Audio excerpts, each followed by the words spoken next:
Olá, meu quarto D, tudo bem com vocês? Quarta-feira, já chegamos na metade da semana. Hoje é dia 7 de julho. Vamos começar a nossa aula abrindo a página 211 do livro de Língua Portuguesa.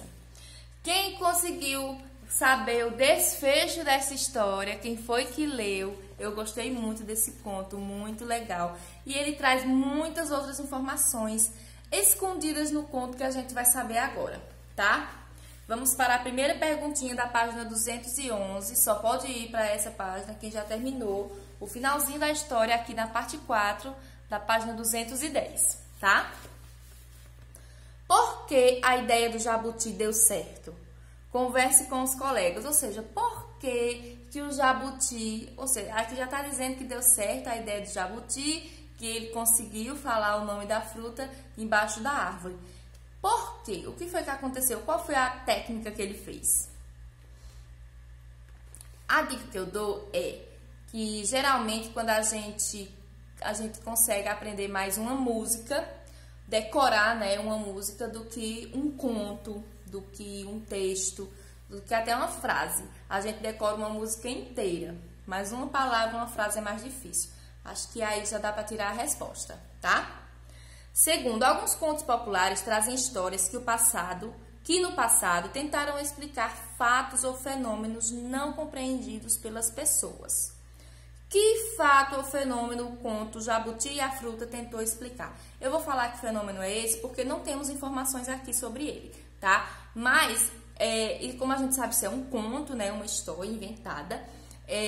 E ele traz a lenda de por que o casco do jabuti ser assim, como se fosse todo remendadozinho, tá? Segundo a lenda, segundo a historinha do conto, né? O casco, ele era todo inteirinho. Aí, depois que a velha bateu no casco dele para ver se chamava atenção, o casco rachou, né? E essa fruta, né, da árvore do Deus, da natureza, é poderosa, né? Ela solta uma gosminha e os animais, em agradecimento ao jabuti ter conseguido a fruta, né, a palavra certa, eles remendaram. Aí por isso que o jabuti até hoje, o casquinho dele é como se fosse esse remendo. Então, é esse fenômeno que o conto Jabuti e a Fruta tenta explicar, tá? Agora vamos para a próxima questão. No conto, o jabuti e a fruta, em dado momento a mulher diz: "Aí, seu jabuti, não é que lhe deu informação errada? O nome não é esse, não." Quais expressões usadas nessa frase são muito comuns na língua falada? Quem aí lembra que a gente já estudou qual é a língua mais formal e uma linguagem informal, né? Por exemplo, tem expressões aqui tipo, não é que, essa expressão não é que, não é uma linguagem usada, por exemplo, para uma carta para um advogado. Lembra da carta do Senhor Lobo? É uma gíria, né? É um jeito de falar que a gente fala quando tem um conto assim que te fala de personagens, num gibi, né? História em quadrinhos, numa carta pessoal para uma pessoa que a gente já tem intimidade. Ou seja, tem expressões que são comuns na linguagem falada, mas não são comuns na linguagem formal, escrita, tá? Então, aqui nós temos três expressões. Eu já falei uma, que é essa, não é que. Tem outra que tá bem mais fácil e a outra tá no final. Pra não dizer que eu não tô ajudando, tá? Próxima questão. O nome da fruta e as variações que a mulher inventa para enganar os bichos são repetitivos e bem difíceis. Qual é a importância dessa complicação na história? Que efeito ela produz? Bom, essa maneira, esse monte de palavras que a mulher fala no texto, tentando fazer com que o jabuti esqueça a palavra, só que o jabuti está lá de boa, cantando, né, já decorou a palavra. Isso demonstra o quê? Isso dá para chamar a atenção do leitor, né, pelas palavras esquisitas, que são palavras que a gente não conhece. Chama a atenção também, a gente percebe o desespero da mulher, né, que ela está desesperada, tentando fazer de tudo para o jabuti esquecer a palavra. Então, são essas... qual é a importância dessa complicação na história? Ou seja, para chamar a atenção do leitor, tá? E que efeito ela produz? Ela produz esse efeito engraçado, né? E o efeito também da gente ver o desespero da mulher para tentar fazer com que o jabuti esqueça a palavra, tá? Eu tô ajudando nessa resposta também porque às vezes essa informação não tá muito clara. Aí eu tô ajudando nessa também, tá? Última questão. Para relembrar, o conto é uma narrativa que há personagens, tempo, espaço, narrador, ação, enredo. Em um conto, costuma haver personagens mais importantes em torno de quem acontecem as ações. São os personagens principais. Responda quais são os personagens principais desse conto, ou seja, é o personagem que a maioria do conto, e que o personagem ele participa na maioria do conto, e a dica que eu lhe dou é que tem dois. Um já tá no nome, né? Um já tá no nome até do título. E o outro se envolve muito com a pessoa que tá no título. A pessoa não, o animal, tá? Respondido aqui, terminando nossa atividade de língua portuguesa. A de matemática é nas páginas 114 e 115, tá? 114 e 115. Aqui, na página 114, nós temos uma problemática aqui de matemática. Vamos ver. Carlos tem 10 anos de idade e mora em um sítio com sua família desde que tinha 8 anos. Logo que se mudaram, o pai dele começou a plantar café, mas até agora nenhum cafeeiro produziu frutos. Intrigado, Carlos resolveu pesquisar um pouco mais sobre o cultivo de café. Leia abaixo algumas informações que Carlos obteve em sua pesquisa. Aí aqui, gente, nós temos várias informações sobre o plantio de café. Ao ler essas informações, vocês vão conseguir responder todas essas questões da página 215, tá certo? Leu essas informações daqui, vocês vão conseguir responder aqui, tá bom?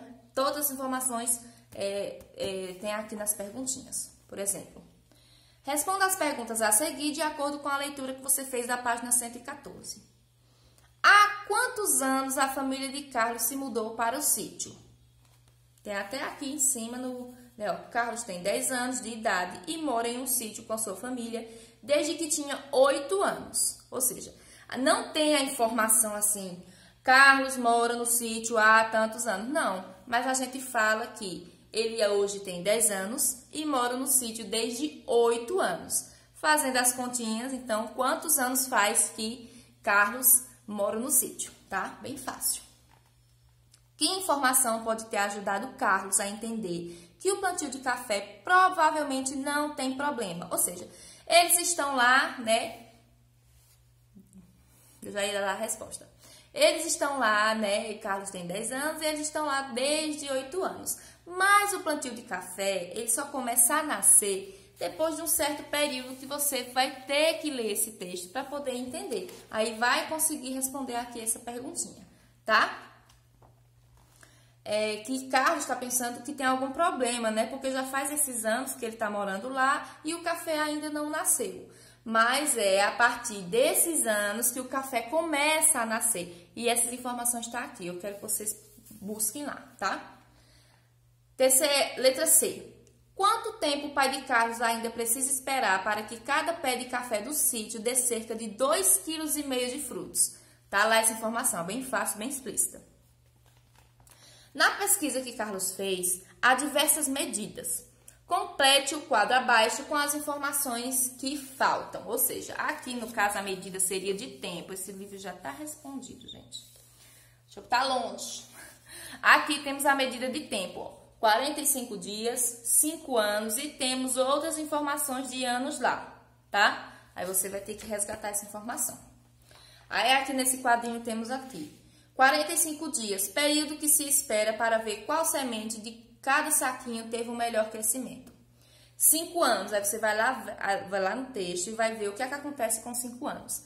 Depois lá no texto você vai identificar esse outro período de anos e vai ver o que é que acontece nesse período de anos, tá? Terceira questão.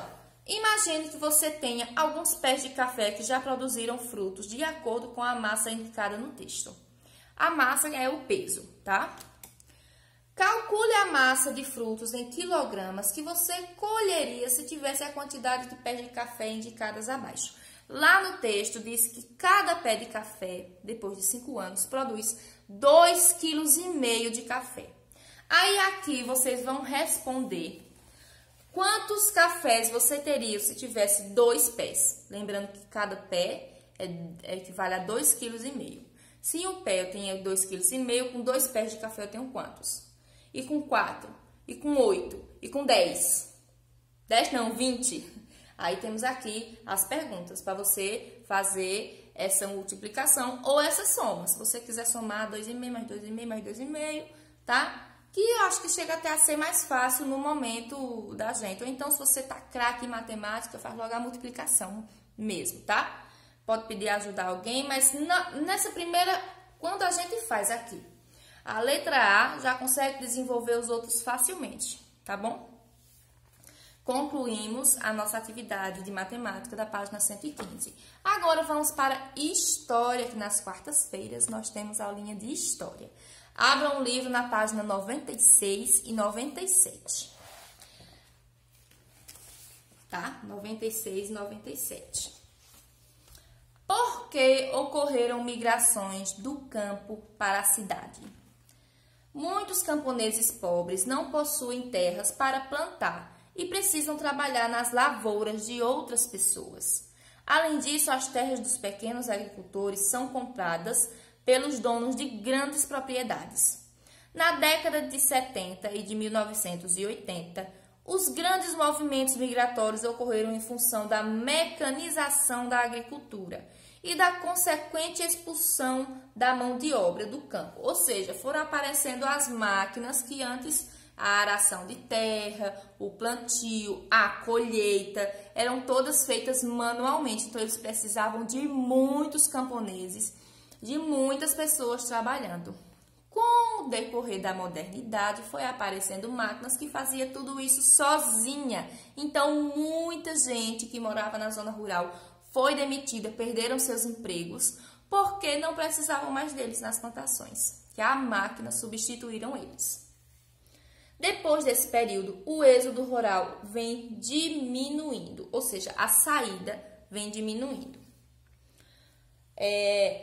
As cidades grandes e médias atraem a população rural, que tem esperança de melhores empregos em setores como a indústria, o comércio e os serviços, porque na zona rural a gente só tem a agricultura, né? Por exemplo, aqui na região da gente, os agricultores são todos de pequeno porte, né? Geralmente ou são produtores próprios ou os que têm terras maiores têm 2, 3 funcionários, ou seja, não tem muito emprego na zona rural, né? Então eles precisam ir para a cidade para procurar mais empregos, porque na cidade tem indústrias, né? Fábricas, tem o comércio, né? De mercadorias, enfim, tem outro tipo de comércio, né? As pessoas podem trabalhar nas escolas, em postos de gasolina, em hospitais, né? Se estudou e se formou e tal. Essas cidades podem oferecer condições mais confortáveis de vida, como salários mais altos, eletricidade, saneamento básico, escola, hospital, entre outros. Observe a foto desta página. Agora vamos para a primeira questão.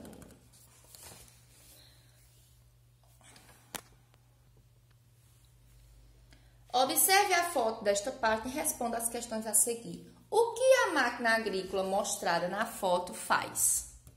Aqui nós temos a legenda, né? Então, ela é uma colheitadeira em plantação de trigo. Então, o nome já diz, né? O que é que ela faz, tá?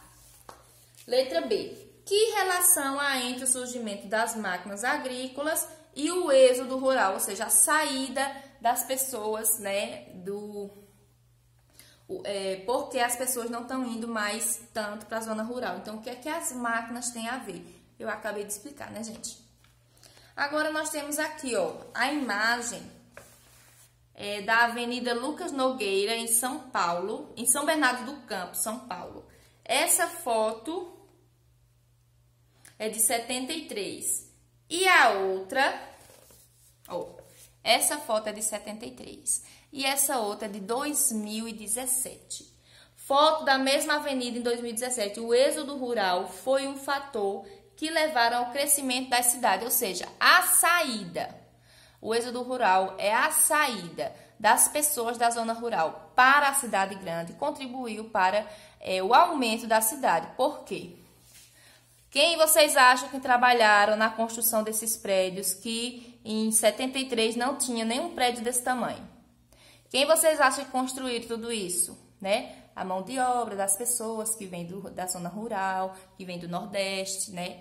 Que são pessoas que estão com pouco estudo, então é uma mão de obra mais pesada. Então, as pessoas trabalham como empregados, como pedreiros, serventes, tal. Aí, isso aqui, tudo contribuiu para a evolução dessa cidade e de outras tantas, que isso aqui é só um exemplo de uma cidade.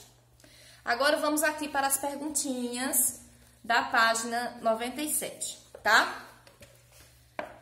Troque ideias com os colegas e o professor. Não vai dar, mas vamos usar nossa cuquinha em casa. Onde há maior variedade de oportunidades de emprego? No campo ou na cidade? E por quê? Eu também já falei um pouco aqui no início da aula de história. Vocês, se prestarem atenção, já vai saber responder sem voltar ao vídeo. Quais são as atividades urbanas que atraem as pessoas do campo? E onde há mais emprego no município em que você vive? Na zona urbana ou na zona rural? Essa realidade é recente ou não? Como eu já falei, né, gente? Na nossa zona rural não temos grandes, enormes produtores que gerem emprego. Então, mais empregos tem aqui, né, na cidade. E essa realidade não é recente, ó. É de muitos anos, tá certo? Bom, concluímos nossa aula de hoje. Eu espero que vocês tenham entendido tudo. E se não entenderam, é só mandar a perguntinha para mim que eu respondo, que eu dou suporte para vocês, tá certo? Um beijo grande e até amanhã, se Deus quiser. Tchau, tchau, tchau.